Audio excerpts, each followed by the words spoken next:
com sabedoria e com amor os nossos filhos. Eu desafio a você a fazer este teste em casa. Faça algo que o seu esposo gosta, que talvez faz muito tempo que você não faz. Muitas vezes, eu não tenho, né? Porque eu não fiz festa de casamento, então eu não tenho louças bonitas. É meu sonho, eu ainda vou ter um dia. Mas eu não tenho essas louças e toalhas bonitas que normalmente a gente ganha no casamento, né? Mas muitas das mulheres têm. E o que a minha sogra mesmo tem? Ai, é linda dela. Mas tá lá dentro de um armário amarelo que ela nunca tira pra fora. E poucas vezes que ela tirou, meu esposo falou, foi quando chegou visitas ilustres na casa dela, visitas importantes na casa dela. Ela tirou, né? Quando a gente recebe um pastor na nossa casa, a gente vai lá e pega a melhor toalha, os melhores pratos, os melhores talheres. E quando a nossa família senta na mesa, o que a gente oferece para eles? Oferece o prato aquele de vidro, Duralex, né? Hoje a mãe vai colocar copo de plástico porque a mãe nunca lava a louça. E quem é o bem mais precioso que nós temos? É a nossa família.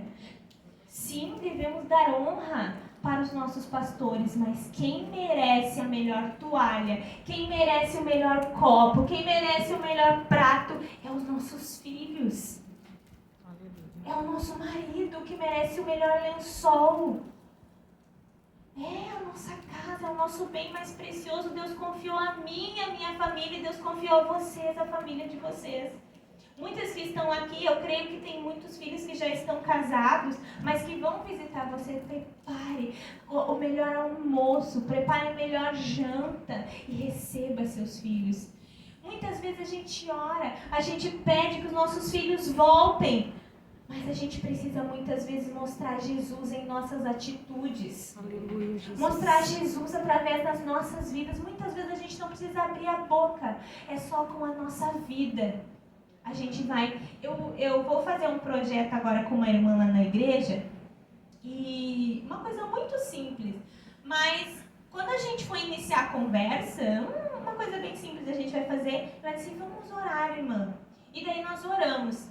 Aí nós terminamos de conversar tudo que a gente ia fazer, e ela pegou minhas mãos e falou, vamos orar, irmã. Que lindo que eu achei aquilo, sabe? O grau, aquele negócio que sobe assim, eu não sei o nome, mas foi lá em cima, assim, uau, que legal, né? Então, ela não precisou falar quase nada, a nossa conversa foi simples, mas a atitude que ela teve já me levou a um exemplo. Eu disse, eu vou fazer isso. Tu vê só, ela orou antes da gente, né, iniciar a nossa simples reunião, não foi uma reunião extraordinária, mas só nós duas, uma conversa, mais uma conversa do que uma reunião, e encerrou orando e entregando tudo que a gente tinha conversado. Então, uma atitude que ela teve, né, não foi nas coisas que ela me falou, foi a atitude que ela teve que fui para casa pensando naquilo e refletindo. Então não adianta eu estar aqui falando para vocês meia hora, conversar com vocês até 10 horas, 11 horas da noite, e eu chegar ali na rua e gritar com os meus filhos, vamos para casa. O que vocês vão levar no coração de vocês? A mensagem que eu trouxe aqui com slide, com Bíblia, ou vocês vão levar a minha atitude que eu fiz em 2 segundos ali na rua? Então é as nossas atitudes que nós temos dentro de casa que vai fazer mudar a vida dos nossos esposos que talvez ainda não se converteram, dos nossos filhos que saíram por algum motivo, que segundo as pesquisas, a grande maioria saiu porque se entristeceu com algum irmão, se entristeceu com um pastor, se entristeceu com algum dirigente. Então, olha, é as nossas atitudes. Eu tenho uma cunhada que está desviada, e que ela é esposa do meu marido, e ela lia muito a Bíblia. E a gente, quando a gente era jovem, a gente ia nos congressos dos Gideões, ficava lá o dia inteiro, às vezes assistia na rua. Então ela estudava muito, eu orava muito, mas foi uma atitude que entristeceu ela, de alguém na igreja. E ela foi enfraquecendo, E hoje ela vive uma vida de lesbianismo, uma mulher, filha de pastor. Então olha como é importante, né? Não justifica ela ter desviado, né? Porque nós temos que estar firmes na palavra de Deus. Mas olha quanto é importante as nossas atitudes. Quanto é importante a gente parar e pensar antes de agir, antes de falar, antes de brigar, antes de espraguejar, antes de falar palavras torpes para os nossos filhos. Na hora da raiva, contamos nem que seja até 10 e depois a gente fala. É muito importante nós agirmos com sabedoria e ensinar com amor. Vou pedir para te passar o próximo slide, por favor. Contato corporal. Como tem sido o contato corporal com seus filhos? Como tem sido esse simples ato, né? Qual foi a última vez que você deu um beijo no seu filho? Não importa se tem 2, se tem 3, se tem 10, se tem 20, se tem 30, se tem 40, se tem 50. Nós precisamos, sabia que psicologicamente nós precisamos. E teve estudos já que beijo curou pessoas, vocês sabiam? A gente sabe, né? A gente que é mãe sabe. Ai, coitadinho, caiu, mãe, me dá um beijinho, vai sarar. Sara na hora. Boca mágica da mãe, né? E o que é? É o beijo? É a boca? Não, é a atitude, é o cuidado. Será que se eu dissesse, levanta daí, ô coisa, será que ele passaria na hora? Ou ficaria chorando, churumingando? Eu não achei, mas tinha um vídeo que eu fiquei assim, ó, quase um ano que eu não conseguia pensar no vídeo, de uma menina. Eu vi assim no Face e depois eu não encontrei mais. A mãe, eu acho que está num posto de saúde e uma menina, acho que tem uns 2 aninhos, assim, ela está em pé nas pernas da mãe. E ela começa a alisar as pernas da mãe e começa a alisar o rosto. E a mãe aqui no celular. E ela fica, o vídeo acho que dura, gente, uns 13 minutos, é torturante ver o vídeo. E ela alisa, e ela passa a mão na mãe, e ela alisa, e tenta ir pro colo da mãe, e a mãe vidrada no telefone. E a criança só queria um colinho, só queria uma troca de olhar. É muito importante a gente trocar olhar com os nossos filhos. Olhe no olho deles. Diga que você se importa. Porque se você não emprestar os seus olhos e se você não emprestar os seus ouvidos, o mundo vai emprestar. O traficante vai emprestar. O colega lá da escola vai emprestar. Você é a amiga dos seus filhos. Você é quem ele pode confiar. Diga, confia, filho, conversa com a mãe não vai brigar com você, a mãe é sua amiga, pode confiar. E você vai disciplinar com amor.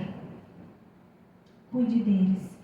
Não importa a idade, não importa se ele tenha 20, se ele tenha 10, se ele tenha 50. Empreste os seus ouvidos aos seus filhos, mas muitas vezes estamos no automático. Muitas vezes os nossos filhos vêm falar com a gente está no celular ou a gente está na louça. Mãe, quero falar uma coisa dia. Mãe. Tá, meu filho fala. Ai, mãe, tem que te contar uma coisa. Ah, tá bom, pode contar.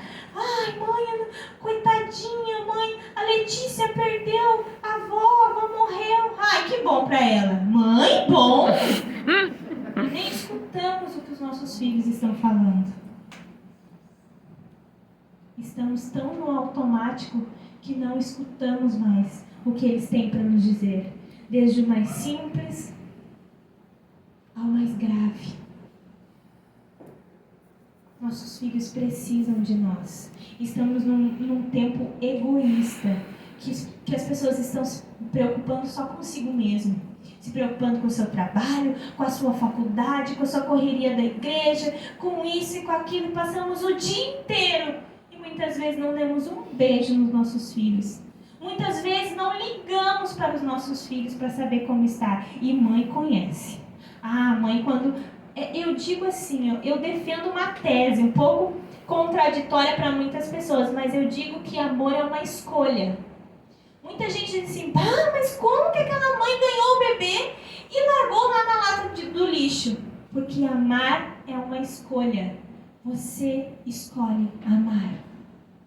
Não é porque a pessoa é muito boa. Ai, meu filho é maravilhoso. Eu amo meu filho porque ele faz tudo legal.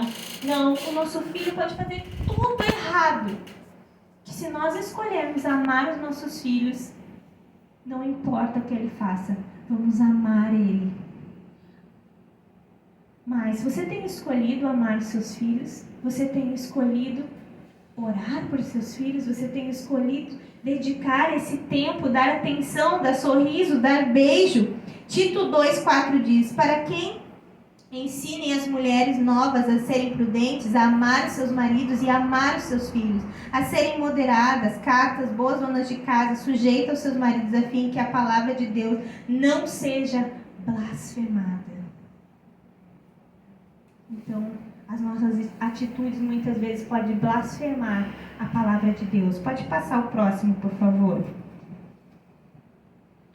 Como tem sido o momento da palavra de Deus na sua casa?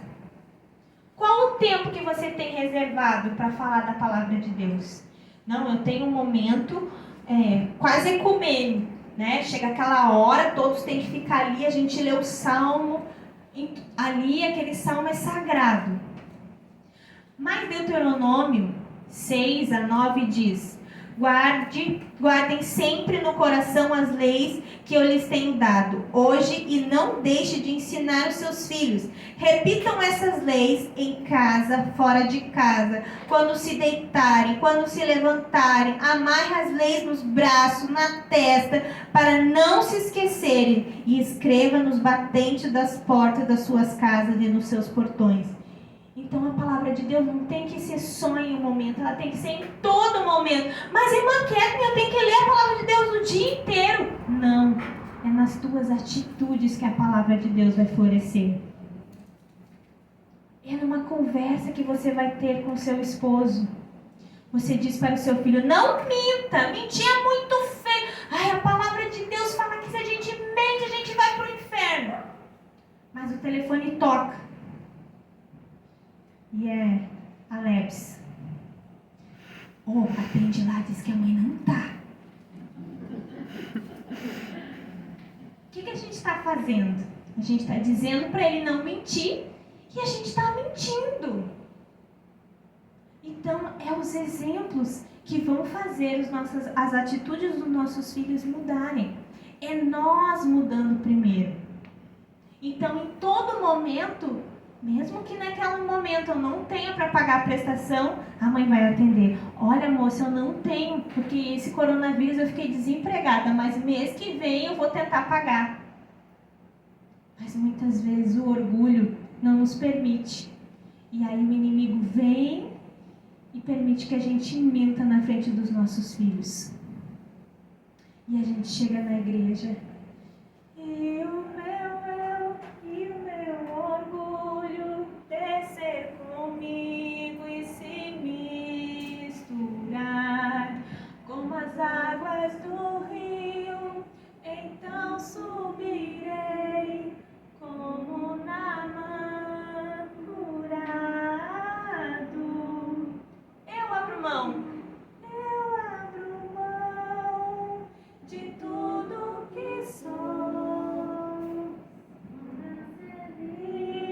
ó meu Senhor. Será que a gente abre mão realmente de tudo que somos, como Naamã abriu? Como? Como que não foram lá falar com ele? Ele era muito importante. E ele que tinha que ter vindo orar por mim, eu vou ter que ir lá descer naquele rio sujo. Por que não escolheu um rio mais bonito? Mas Naamã, depois que os companheiros que estavam com ele conversaram com ele, disse: é melhor, Naamã. É do jeito de Deus, não é do nosso jeito. E muitas vezes nós achamos como Naamã: não, eu estou bem consagrada e vai ser desse jeito. E nós esquecemos de colocar os nossos filhos diante da presença de Deus, as nossas atitudes diante da presença de Deus. Senhor, como que eu devo agir nessa situação?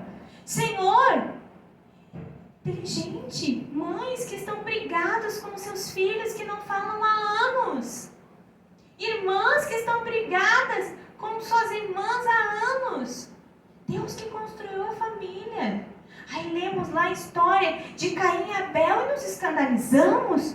Como pode um irmão matar o outro? Mas muitas vezes não conversamos com os nossos familiares. Muitas vezes por coisa boba, porque normalmente é coisa boba que nós brigamos. Porque nossas personalidades não são iguais, porque não concordamos em alguma coisa e perdemos um momento de comunhão com a nossa família.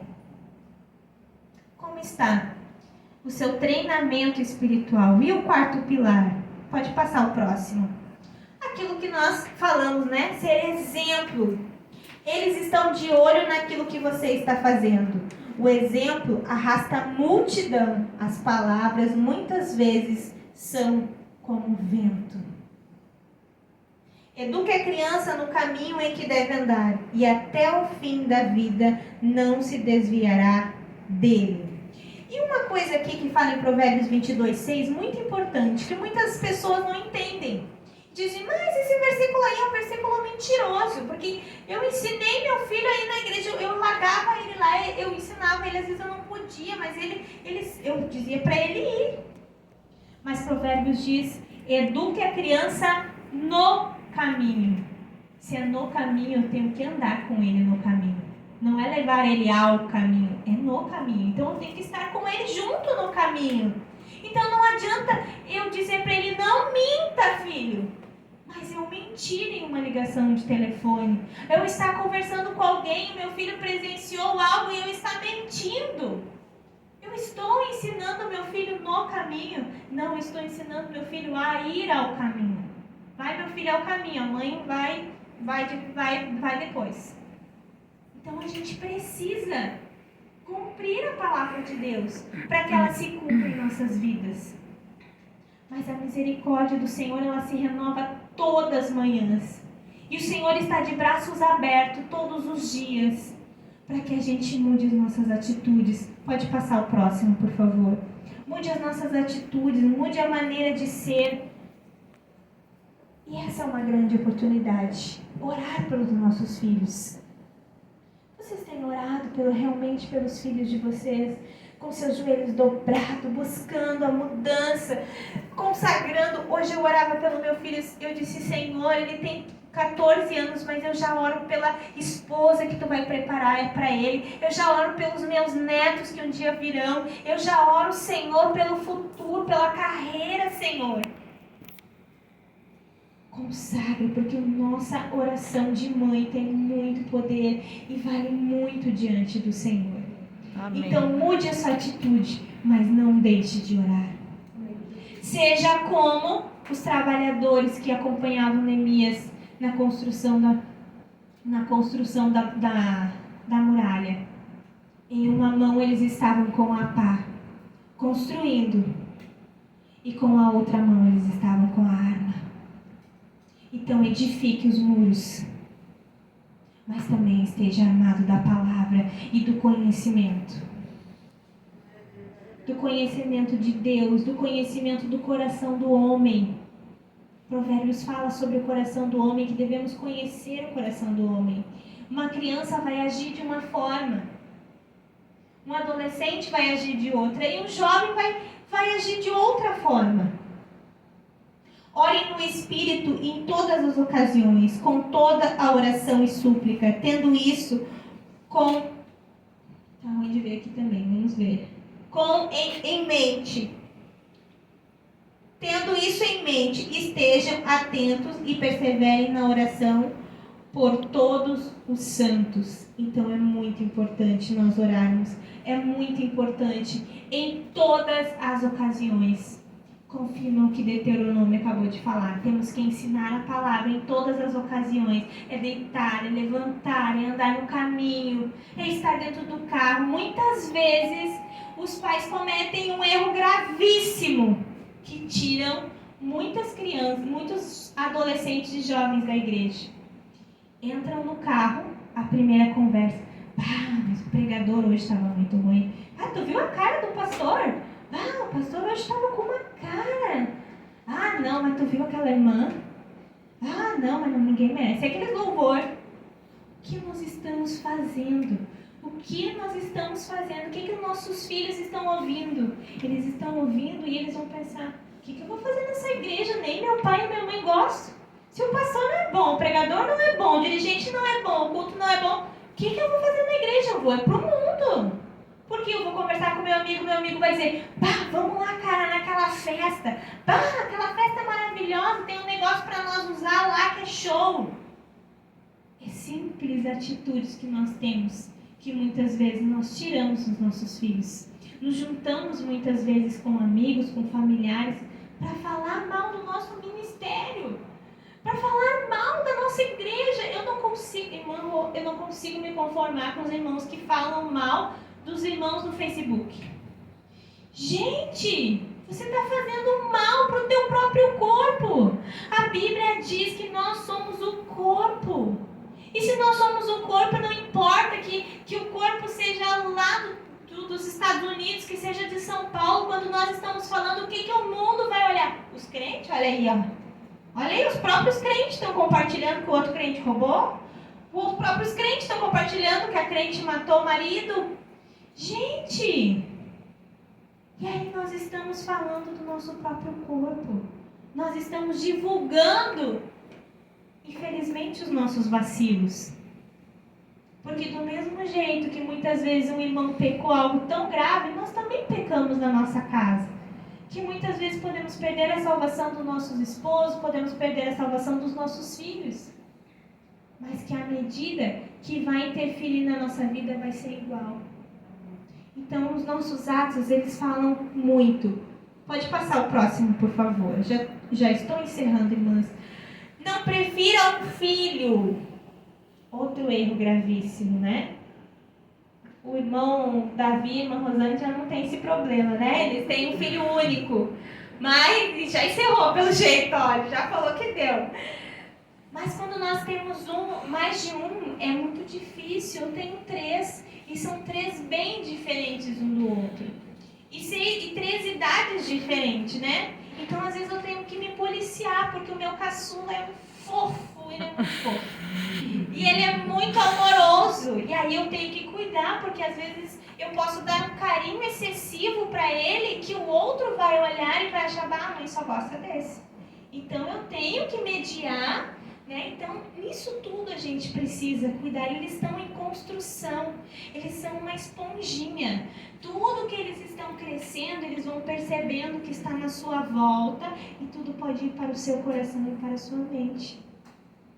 Então, é muito importante nós cuidarmos das nossas atitudes.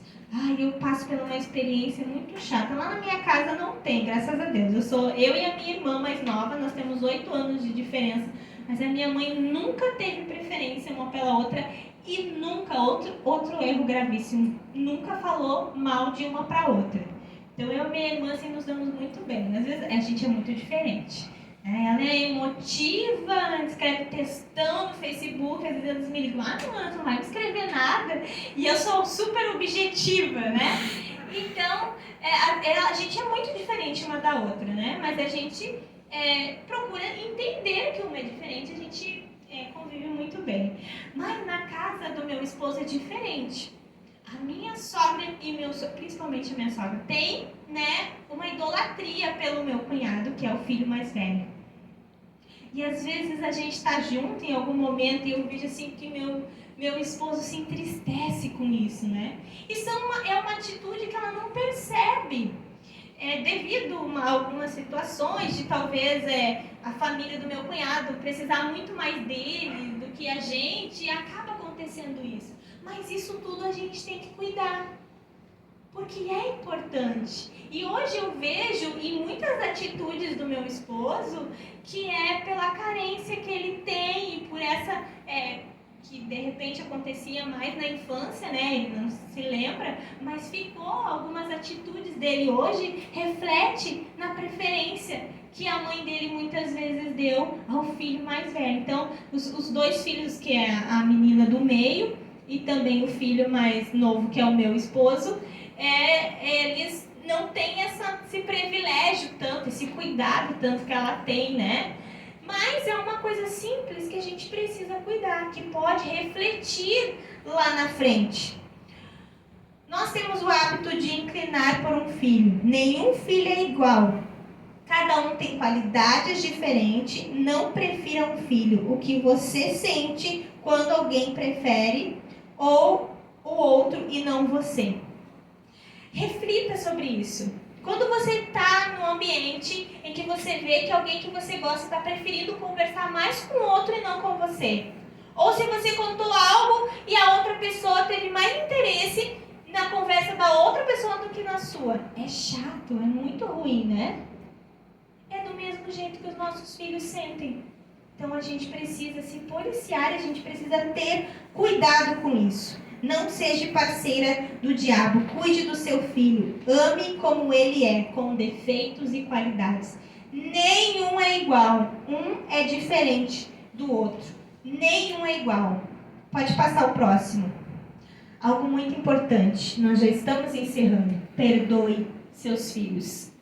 Ame como o pai do filho pródigo amou. Somente amou, não criticou. Ele não pensou na sua reputação. Ame o seu filho, mãe, perdoe. Assim como uma mãe consola seu filho, também eu os consolarei. Em Jerusalém vocês serão consolados. Então, do mesmo jeito que nós erramos, os nossos filhos também podem errar.